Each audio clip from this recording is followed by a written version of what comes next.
అభి అయితే స్వరాన్ని కలవడం కోసం అని చెప్పి కొత్తపల్లి వెళ్తాడు. కొత్తపల్లి వెళ్ళగానే అక్కడ ఉన్న ఊరుని చూసి స్వరతో తన గడిపిన కాలాన్ని అంతటిని కూడా గుర్తు తెచ్చుకుంటూ ఉంటాడు. అప్పుడు స్వర నేను ఈ ఊరు వచ్చి ఎలా ఉన్నాము, ఇప్పుడు ఎలా అయిపోయి ఎలా విడిపోయి వేరువేరుగా ఉన్నాం. అప్పట్లో మేము ఊరు వచ్చినప్పుడు అయితే మా ఇద్దరం చాలా సరదాగా ఉండేవాళ్ళం, మా ఇద్దరం మాత్రమే ఊరు వచ్చామని చెప్పి అభి అలా స్వర గురించి ఆలోచిస్తూ ఆ ఊరిని చూస్తూ ఉంటాడు. ఇక ఆ ఊర్లో అక్కడ కారుని ఆపుతాడు. కారు ఆపగానే అక్కడ మైదానం వచ్చి అభి సార్ని చూసి నిలబడతాడు. ఏంటి మైదానం, గుర్తుపట్టలేదా, నేను ఎవరో గుర్తున్నానా లేదా అని చెప్పి అడుగుతూ ఉంటాడు. ఎందుకు గుర్తులేరు మహానుభావ, మా గౌరన్న జైలుకు వెళ్ళి శిక్ష అనుభవించడానికి కారకులైన వారు, మిమ్మల్ని ఎలా మర్చిపోతాను అని చెప్పి అంటూ ఉంటాడు. అది కాదులే, ఇప్పుడు వాళ్ళ అమ్మ నాన్న ఉన్నారా, ఎలా ఉన్నారు, పెద్దయిని ఆ అమ్మగారిని నేను చూడాలి అని చెప్పి అభి అంటూ ఉంటాడు. ఇంకెక్కడ, వాళ్ళు ఎక్కడ ఉన్నారు, వాళ్ళు తీర్థయాత్రలకు వెళ్ళిపోయారు, వాళ్ళ కొడుకును మీరు జైల్లో శిక్ష అనుభవించేలా చేశారు కదా అని చెప్పి అంటూ ఉంటాడు.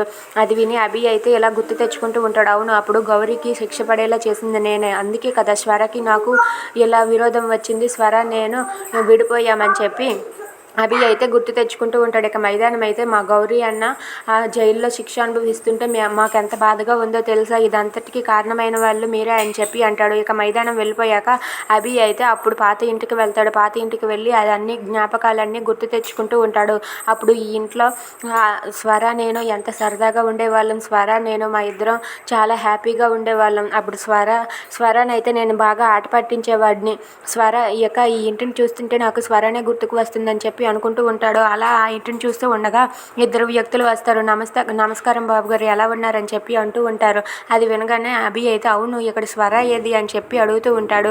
అడగగానే స్వర ఈ ఇల్లు ఖాళీ చేసి ఆ శివయ్య గారి ఇంట్లో అద్దెకి ఉన్నది బాబు గారు అని చెప్పి అంటూ ఉంటారు. అది విని అభి అయితే అవునా, అయితే ఇప్పుడు స్వర అక్కడే ఉందా అని చెప్పి అంటే, లేదు బాబు గారు, స్వర అక్కడి నుండి కూడా ఇల్లు ఖాళీ చేసి ఎక్కడికో వెళ్ళిపోయిందంట, ఈ ఊరే వదిలి వెళ్ళిపోయిందట అని చెప్పి వాళ్ళు అంటారు. అది విని అభి ఒక్కసారిగా షాక్ అయిపోతాడు. ఏంటి, స్వర ఈ ఊరు వదిలి వెళ్ళిపోయిందా అంటే, ఆ వినాయక చవితి వేడుకలకు వచ్చింది స్వరనే, ఖచ్చితంగా స్వరనే, స్వర సిటీలోనే ఉందన్నమాట.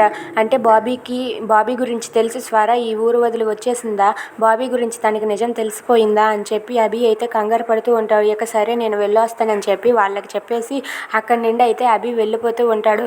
వెళ్ళిపోయాక ఇలా ఆలోచిస్తూ ఉంటాడు, స్వర ఖచ్చితంగా మేమున్న సిటీలోనే ఉండుంటుంది, బాబీ కోసమే వచ్చి ఉంటుంది అని చెప్పి అభి అయితే ఎలాగైనా సరే స్వరాన్ని కలిసి స్వరాన్ని సిటీలో లేకుండా చేయాలని చెప్పి అనుకుంటాడు. If you like this video please subscribe our channel.